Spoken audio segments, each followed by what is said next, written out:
A lot of people worried about the heart these days. They worry, and worry, but they're eating all kinds of things that could play a role in affecting their heart. So let's talk about that a little bit. So here's how it works.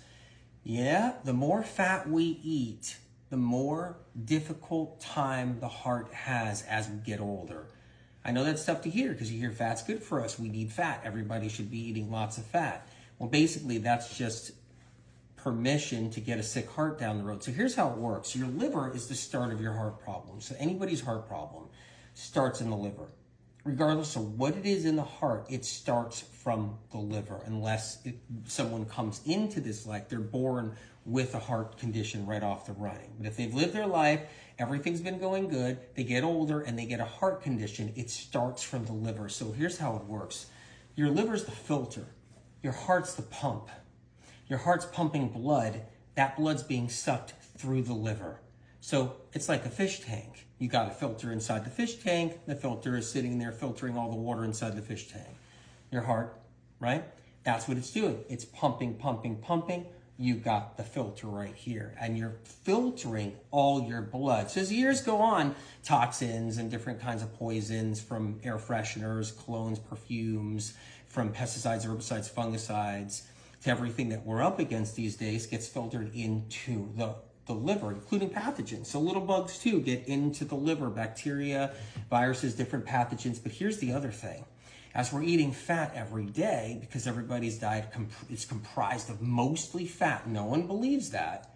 They don't think so, but there's fat in everything you're eating and lots of overt fats, whether they're plant-based, they're doing nut butters, they're doing oils, whether they're animal protein, they're doing steak, whatever it is, even if they're putting butter in their coffee, even if they have dairy, that's fat right there. So as the fat goes on, even if it's a hot dog once in a while or a pizza, whatever it is, as they're bringing in all that fat inside their diet, inside their bloodstream, it goes into the liver. And what happens is that fat thickens the blood. So the heart has to pump really, really, really hard.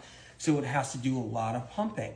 And when it does all that pumping, it puts pressure and stress on the heart as the years go by, so it starts to weaken the heart. Another thing happens with all that fat buildup in your bloodstream is it starts to collect.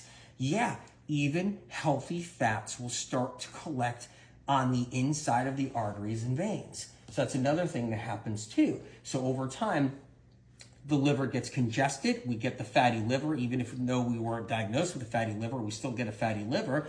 We get fat buildup in the arteries and veins, and the heart is pumping harder and harder, and we end up with high blood pressure. So that's another thing too. We end up with high blood pressure. And that high blood pressure is an indication that we got a buildup, even if the doctor can't see it. If the cardiologist can't see the buildup, it doesn't mean it's not there, because it's there. It's in the liver, and it's in the arteries and veins. And so now the heart is working harder and harder to pump blood every day. So the filter's clogged right here over time. There's lots of fats in the bloodstream. The arteries and veins have fat clinging to the walls of it, and the heart's trying to suck the blood, and the heart goes under more stress and more stress. And that's how we end up getting heart problems. It's the basis, the fundamental, bottom of the barrel basis of how we have heart problems. There's other issues too that happen to the heart that are pathogen caused and other issues like that. But mainly, we end up maxing out the liver. We end up maxing out the arteries and veins, filling up with fat. We end up filling up the bloodstream with fat chronically. And we just have this pump that's working overtime and overtime, and we end up with a high blood pressure issue or some other kind of heart condition.